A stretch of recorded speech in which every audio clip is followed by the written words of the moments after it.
for our Global Perspectives team project, we will be talking about the East Kolkata Wetlands.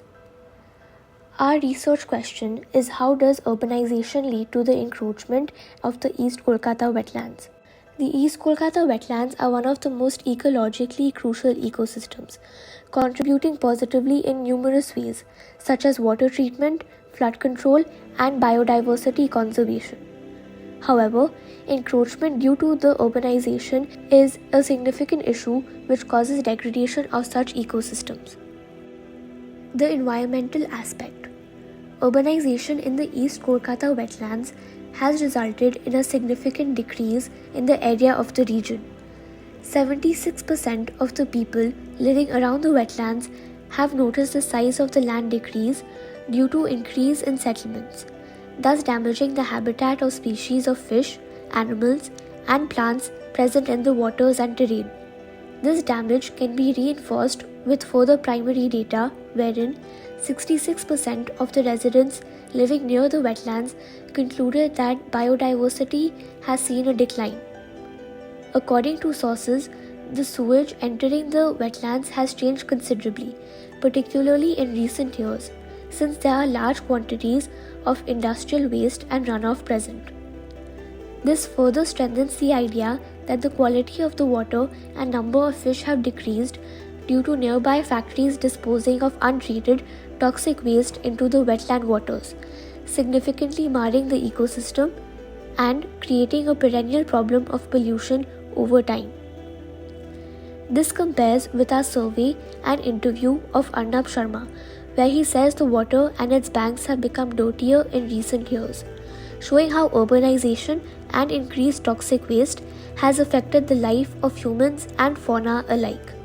While the compromised quality of the wetlands ecosystem is prevalent, the government has made efforts to test and clean the waters and support the conservation of species and plants by teaching local farmers and fishermen modern and efficient farming practices. This is confirmed by primary information which we conducted, where an interviewed family stated government officials had recently visited the wetlands to test the water and release chemicals into it to promote growth and marine life conservation.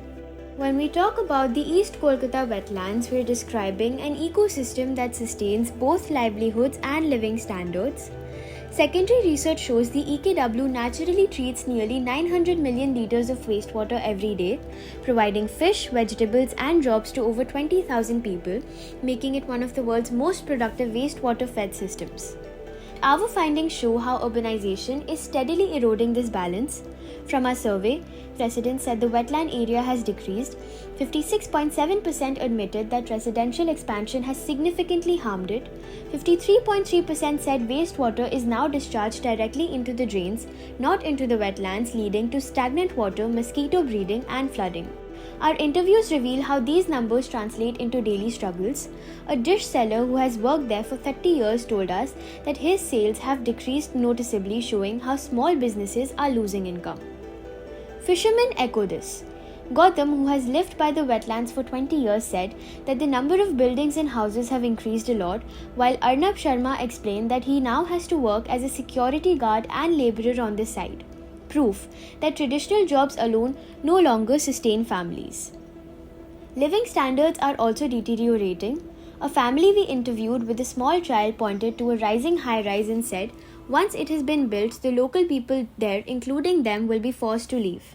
They recalled that NGOs and students once visited to reach, teach and feed children, but these programs have stopped, cutting off vital education and nutrition.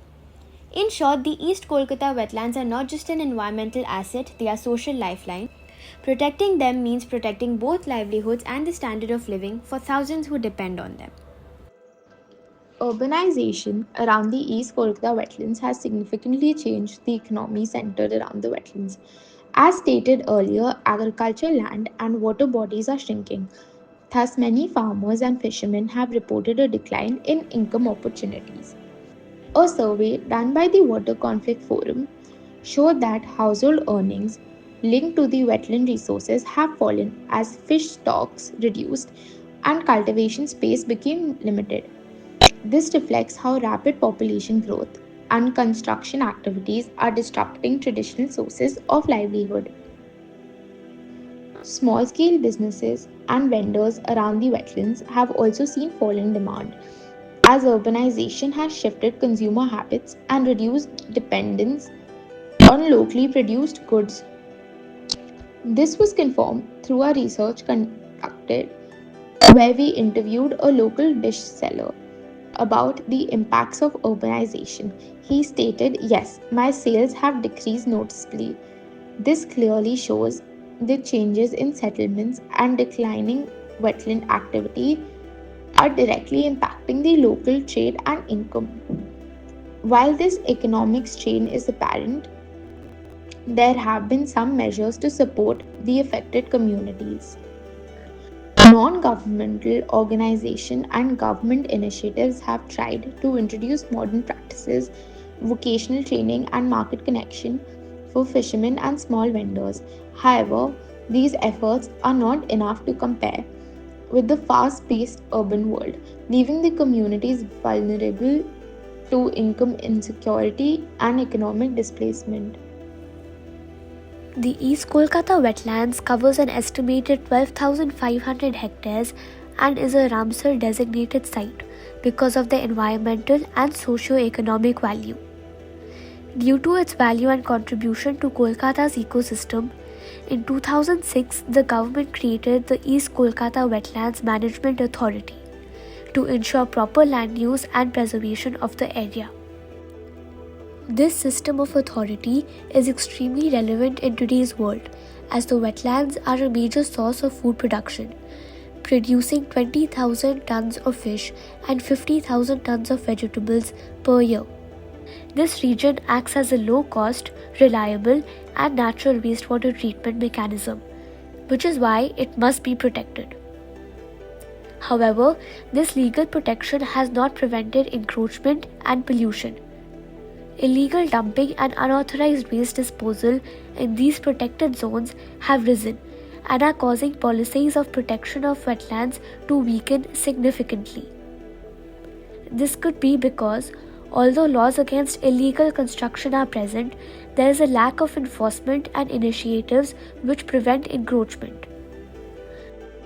According to our primary research, 56% of people residing in and around the wetlands agree that although laws to protect the wetlands are present, they are poorly implemented, thus confirming the inaction of this government body, further showing weak implementation of policies. From our survey, we can also conclude a vast majority of the community and are unsure or unwillingly to participate in any conversation effort. Lack of community involvement in important policy-making procedures further impedes successful and sustainable wetland management. Thus, exploring how urbanization impacts wetlands with the help of research on the issue is extremely important. Community action and spreading awareness are imperative for future policies and laws, sustainable urban landscaping, and conservation attempts. Addressing wetland degradation will not only help in reversing biodiversity loss but also ensure environmental stability for the future of Kolkata.